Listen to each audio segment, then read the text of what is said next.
All right. So good morning. Pretty early, so great that you guys are all here. And today we're going to talk about Git.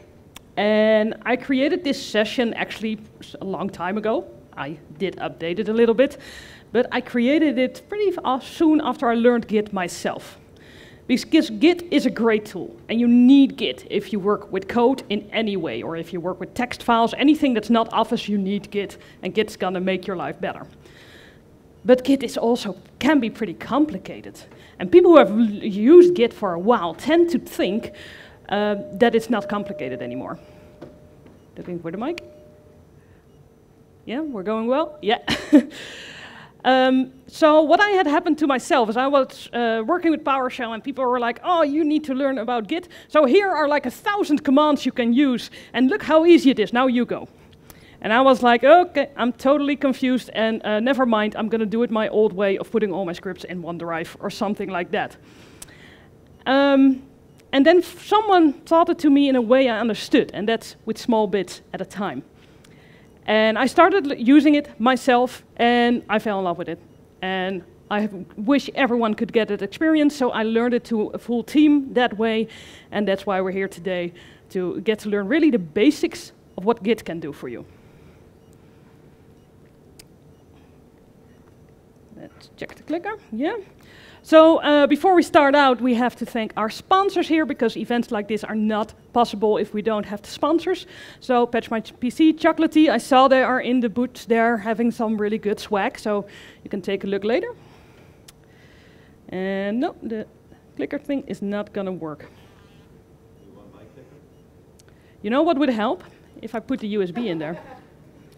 It's early, people, it's early. This is bad. Yes, there we go. All right, a little bit about me. My name is Barbara Forbes, and I am the Azure Technical Lead at OGD. It's a company in the Netherlands. I am an Azure MVP as well as a GitHub star.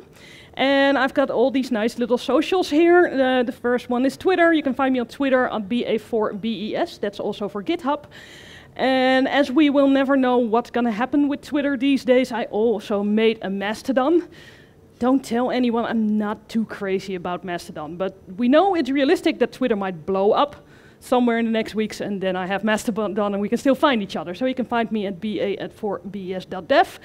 And I have a blog which is Forbes with a 4.nl, and write about Azure, automation, and of course PowerShell. All right, so what we're going to do today. First, we're going to consider why you want to use Git, why it's going to make you happy. Then a little bit about how it works, so a little bit of theory of what's going on when we use Git. And then we're going to dive straight into the demos, because that's the most fun part, to just see what we're going to do. So first, why do you care about Git? Why should you take the time to learn about Git?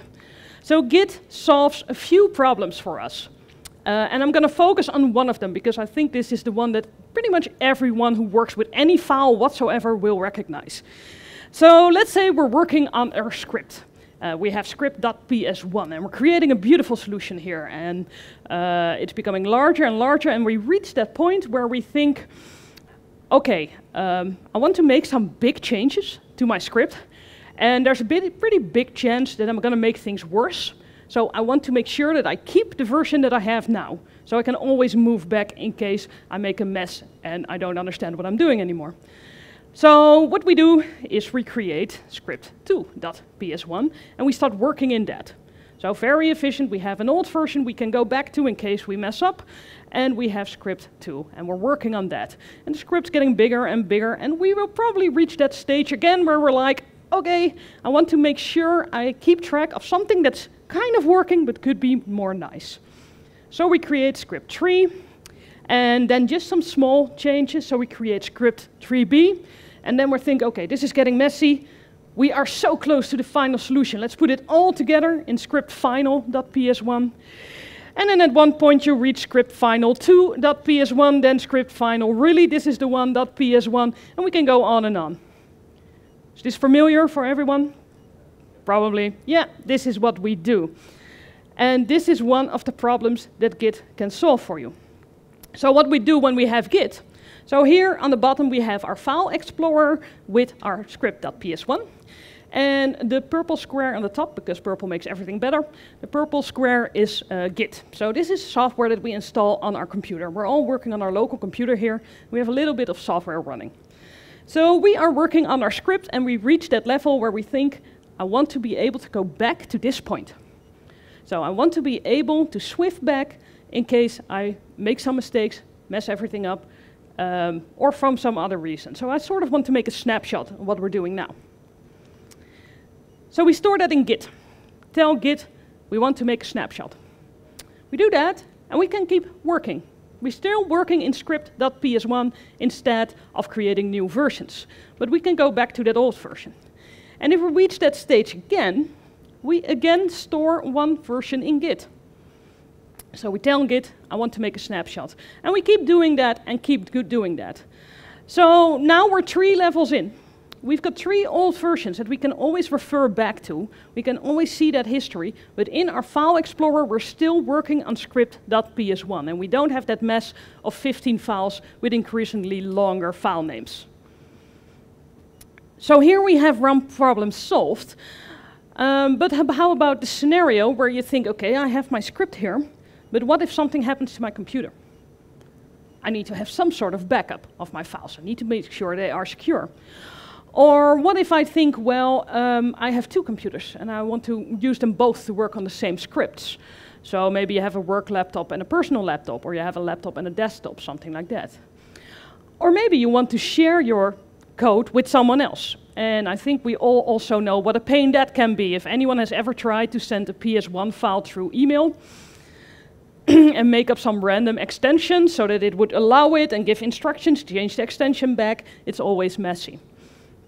So here we have our old scenario on our local computer. And what we can do is create sort of a copy of this in the cloud.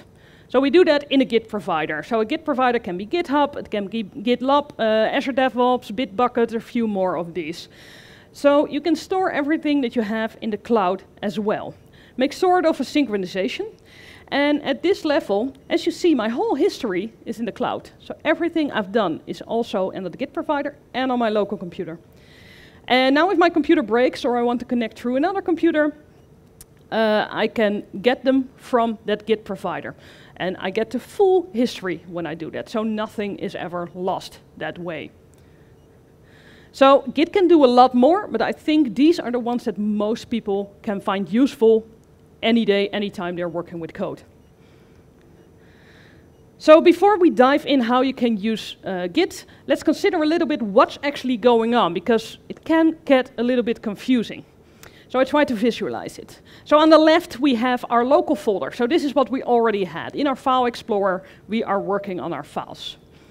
In the middle, we have Git on our local computer. And we have a staging area and a local repository. I'll get back to that in a second. And then on the right, we have the remote repository. And that's somewhere on a website. So that's on a Git provider. So let's say we start off, and at this point in our remote repository, we have the files. So maybe we have a new computer, we had stored it already, and we want to get those files from the local repository and get them to our local folder to work with it. To do that, we use git clone. So we clone the files to our local folder. They are now also in the local repository, by the way, but I used this visualization to keep it a little bit more simple. So we use git clone, and we have our files here. And we start working on our files, making changes, and we are at the point where we are at that stage where we think we want to create a snapshot. We want to keep this specific version.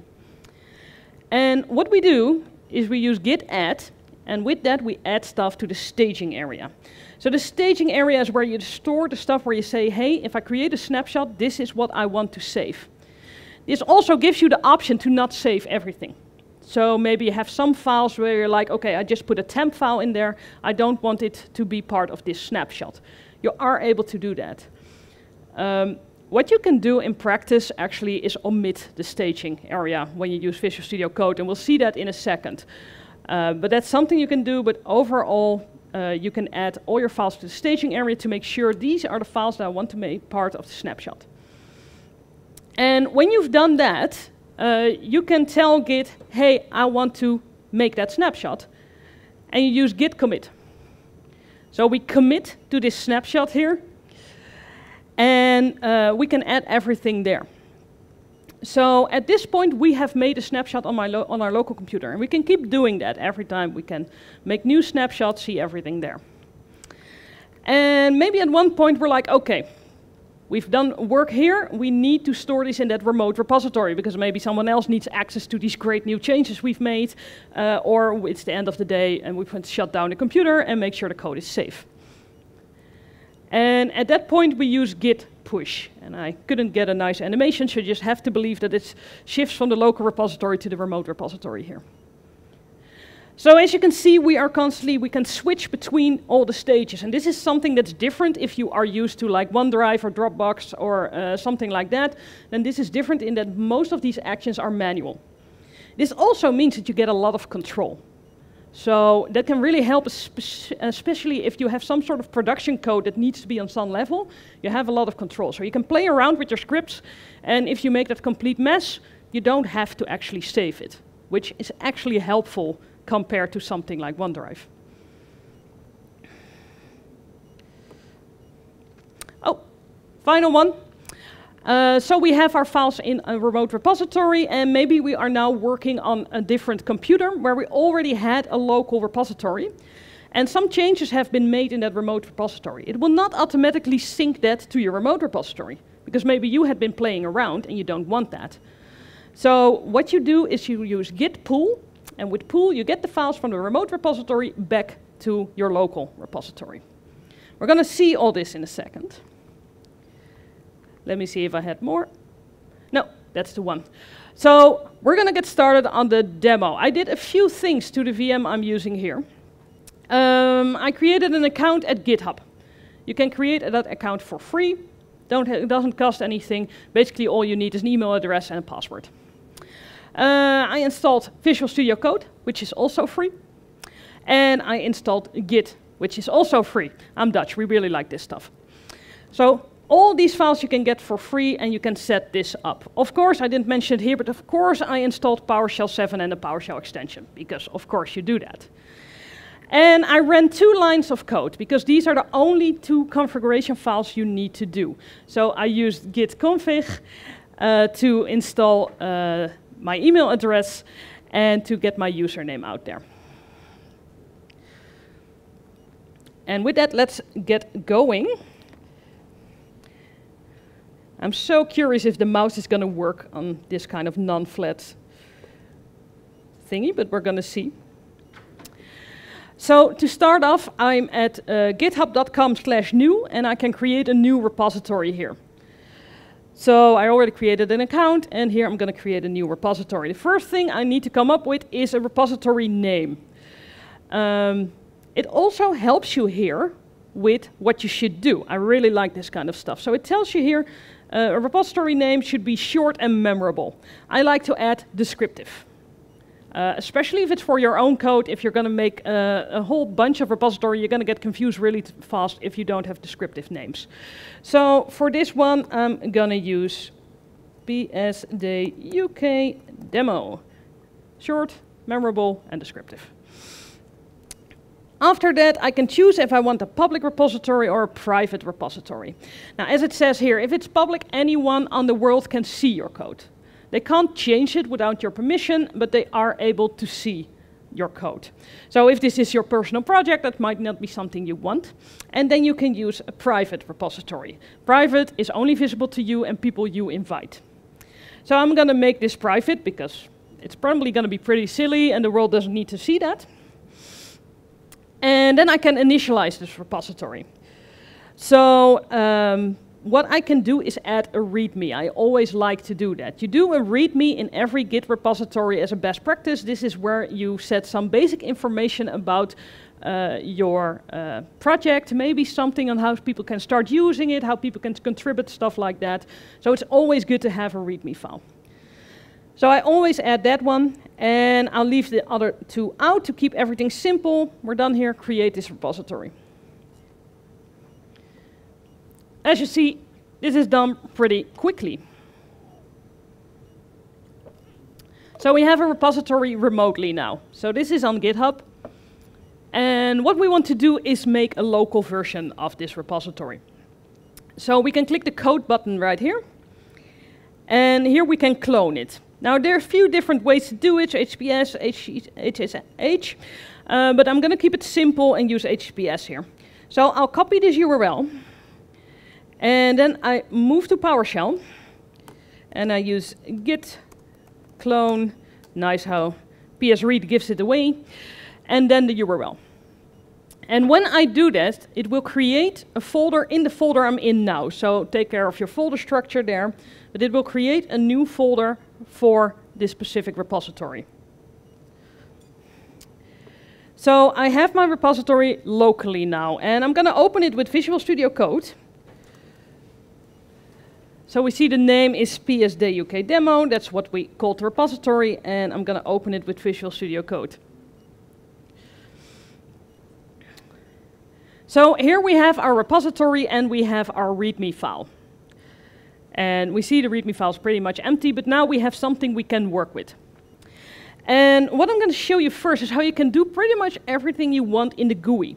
And I really liked that when I started out, because the commands sometimes got me confused which one was for what again, and the GUI can really help you out. So I'm going to create a new file here that I want to store and show the world. Awesome script.ps1. And I'm going to say write host. Hello, PSD UK. We're not going to have the write host, write output discussion again. I always like to use write host because I can make it colorized. And everything gets better when there's colors in there. So, script is working. Great script. We need to save this for the future. And what we can see here is that right here, source control has opened up. And it says there's one pending change.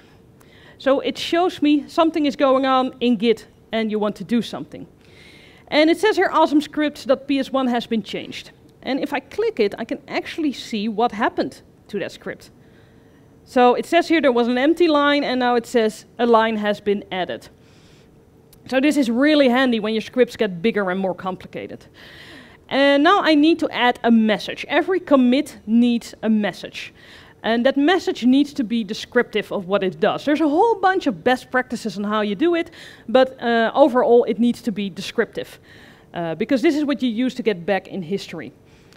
So I'll use add awesome scripts.ps1 because this is the first commit where this script becomes a thing.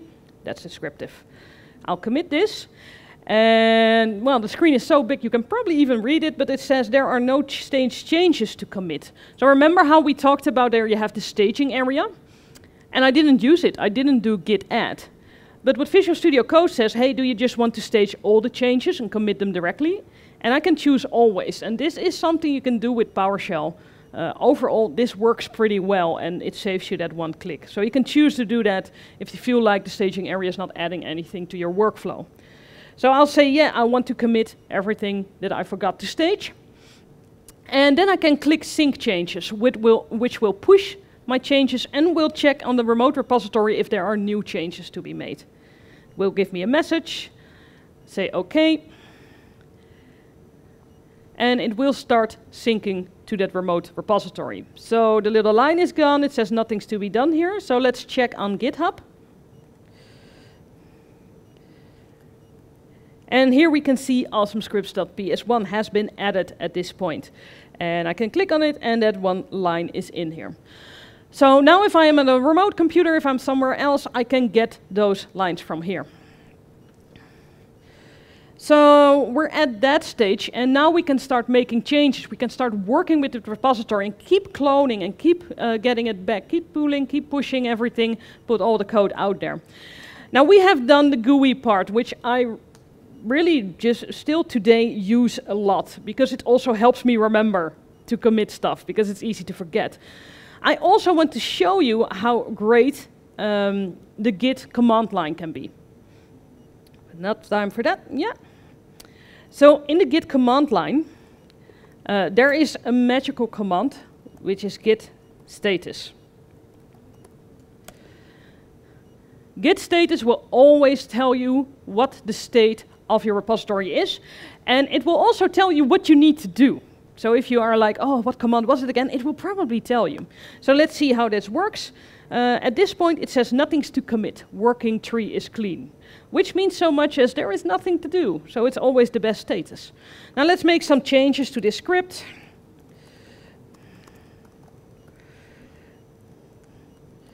Make the text purple. We're going to do that. We're going to make this one. Is it purple or magenta then? Magenta it is. Don't you just love the extension where it basically tells you what you need to do? And then write hosts.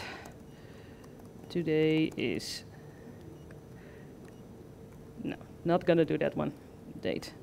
What color should this be? Pink. Nope, that's magenta. Hmm? Cyan, yes. Come on, come on. Yes, there we go. See if it works. Beautiful. It's, yeah, but blue is the background, difficult. It's complicated.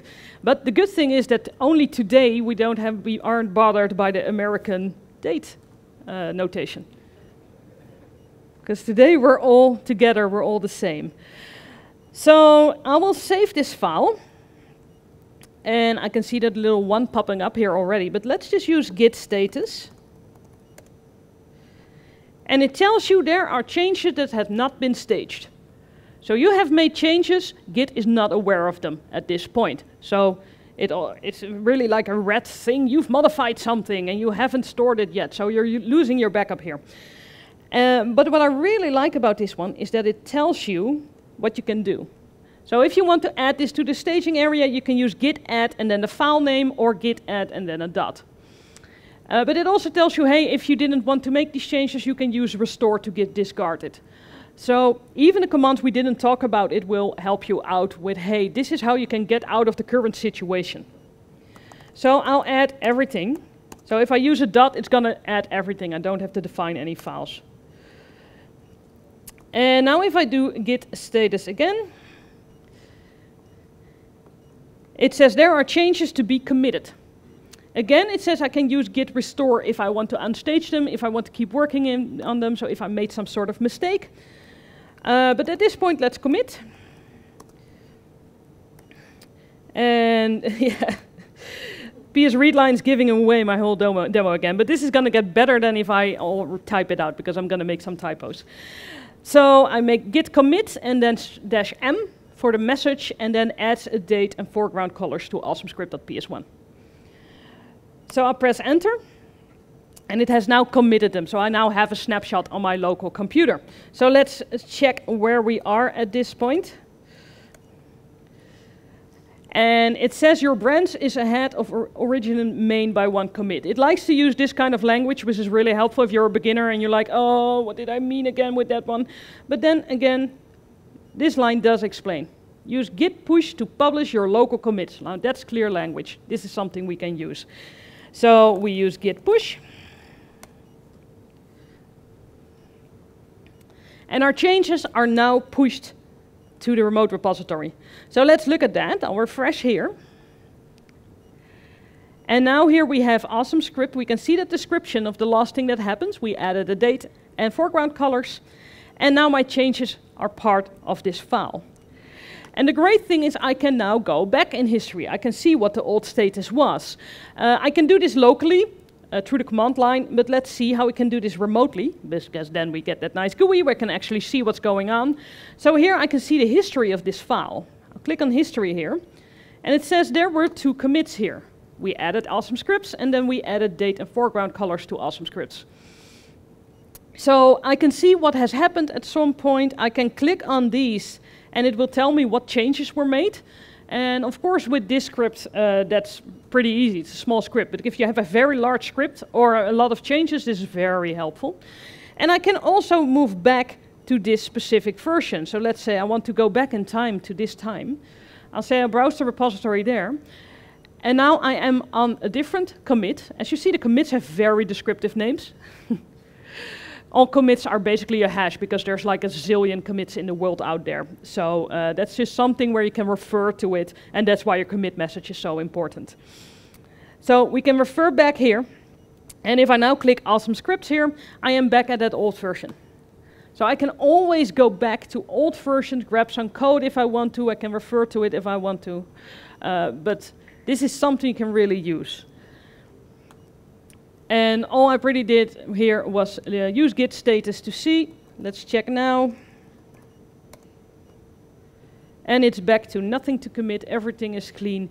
Basically your work at this point is done and you can shut down the computer safely if you want to.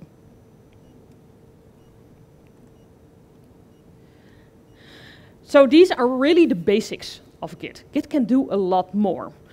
The thing is, like I said, Git can be overwhelming. And what I did myself is I started at this level. So I started using this daily for all my scripts. If you start doing this, by the way, don't put the folder that you use for your script in your OneDrive. Because OneDrive and Git don't speak the same language, and they're going to get each other confused. They use a whole different mechanism. So take a folder somewhere on your drive. You probably have one already. For me, it's always C scripts. And add all your repositories there. So define everything into repositories and start using this for your own scripts, because that will get you used to the feeling of working with Git. So you don't have to worry about backups or anything like that. You can always reach your scripts anywhere. And you will probably run into scenarios where something's happening where you're like, oh, I don't know what to do. Or you run into scenarios where you're like, I need something that I don't have at this point. And that's the point where you start Googling something and you find a whole bunch of different people who have the same problem as you. Because this is what happens with Git. So if you run into trouble, or if you feel like, okay, I need something more, try to Google your problem. And then you can learn Git on the way. So like we didn't talk about branches, we didn't talk about cooperation. I took my time to do it this way and then learned about branches later when I found a use case for it. So really take your own pace with Git, especially if it's discouraging you because it's getting too complicated. Just take it a step back and take some time to learn it. And I promise you, no doubt you're going to be happy that you're using Git if you're not using it at this point. So I have some resources that you can use if you want to start out for yourself with this kind of stuff. So the first time is Forbes with a 4.nl/category/Git. I have 2 blog posts on there, probably the oldest ones. One is pretty much everything we talked about, but then written out. So it really helps you taking that first steps. It's kind of old, but I think everything still holds up. And from that, you can start doing this yourself. So basically everything written out. And then if you are through that level, I have another blog post about using branches and using pull requests. All focused on PowerShell, yes? So I like video content more. Do you also have video content about this topic? Well, what a great question at this point. Because that's the second link. I made a short link here. I'm, by the way, so proud of this subdomain. I came up with this idea. No one appreciates that much as I do. So I have 123.forbes.nl/git. This goes to my LinkedIn course, which became live like 2 days ago. It's the Git Fundamentals course. I'm really proud of that one. It was a lot of work. So you can go to LinkedIn Learning. I'm not sure there is a link that makes it for free for 24 hours. I'm not sure if it's this one, but I'm probably going to be posting that on my LinkedIn somewhere today. So then you can see it for free for 24 hours like that. It's Git Fundamentals, so it's a little bit of what we see here and then a whole lot more. So you can go there and see all the video content that we created from that. So we've got video, we've got stuff you can read, we have a presentation. I think we're all set up for success here. And I think that's everything I have for now, and I'm really curious about if anyone, I know a few people here are very familiar with Git, so they already know about stuff, but are there actually people here who have not used Git before? Well, no one was here for the right reason. Did anyone learn anything at all? Yes? Well, then this was good. Magenta, I don't think. Yes, pink in PowerShell as a command is not a thing. We should make that a feature request. So you mentioned repositories. Would you for every script make a new repository, or what kind of guidelines can you give there? Yeah, that's a good one, because especially for your personal projects, you need to find what works for you. And what I did when I started out, I made repositories based on categories. So I had one for PowerShell infrastructure, and I had one for infrastructure as code, and one for my personal messiness. And that's a really big repository by now, so that doesn't always work. But what works best if you have specific projects?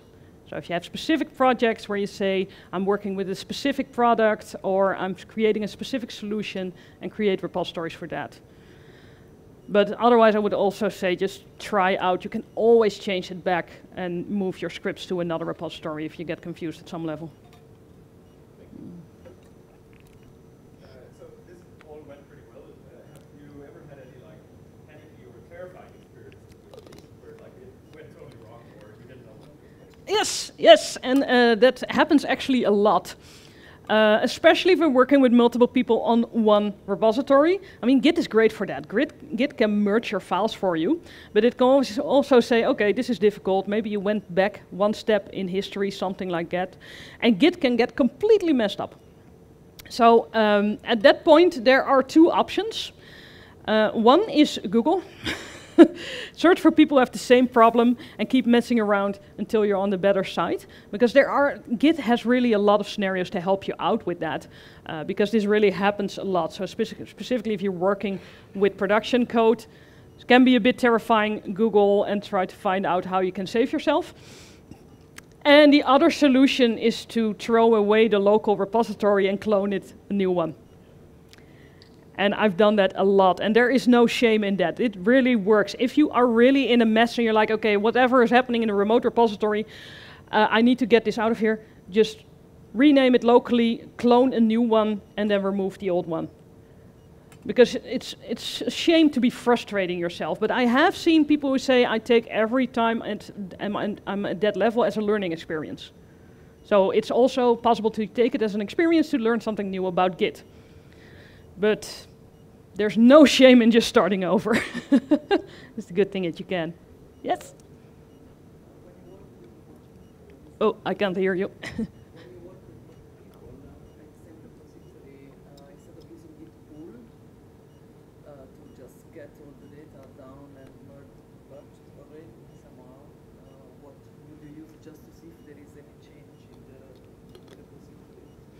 Yeah, oh, these are nice questions. So if you're working with multiple people in one repository, what can you do to just get an overview of what's going on, what is happening there, instead of using git pull? You can use something like git fetch, but then again, we're already working on branches on that level. So if you're really a beginner, I wouldn't do that. But if you're working with branches, you want to make sure what your coworkers are up to, you can do git fetch, get all the information. And I must say, I'm also often on the level that I just check in Azure DevOps or GitHub. Just look at it over there. There's no shame in using GUIs when they make your life easier. And there are actually a lot of GUIs around Git, and you can find them all on the official site. I just really love Visual Studio Code. I'm using it anyway, and then I can use that GUI. There are some extensions in Visual Studio Code that can help you as well. Yeah, there are really some nice ones. If you ever see a presentation by someone and some lines pop up that say you have changed this X time ago, that's often that kind of extensions.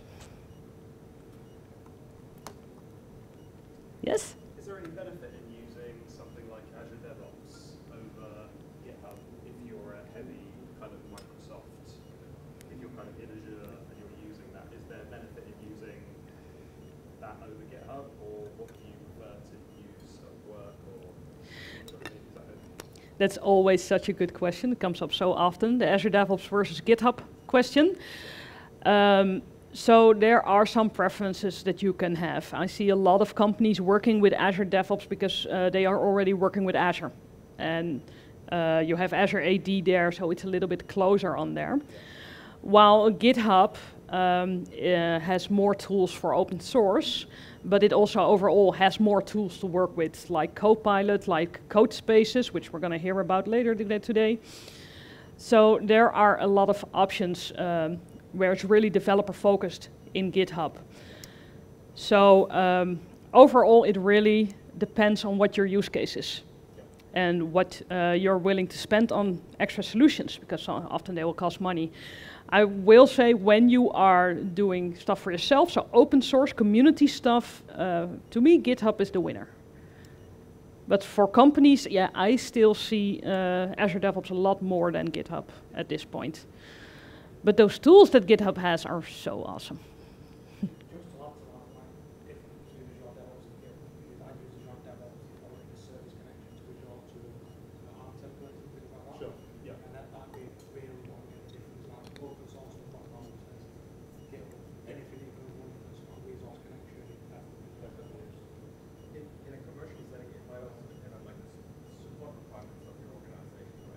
Yeah. So you might go to Azure DevOps because you feel like you might get better support from Microsoft that way.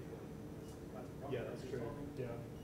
Or you might go to like a MS and Bitbucket, right, or GitLab because their support model is fitting to your company, right? Yeah, so we hear support models, we hear connections to Azure, although GitHub has some really nice features for that as well at this point, like the federated credential one, which I really like, because that means that it will only accept a connection from a specific repository. So I really like that one.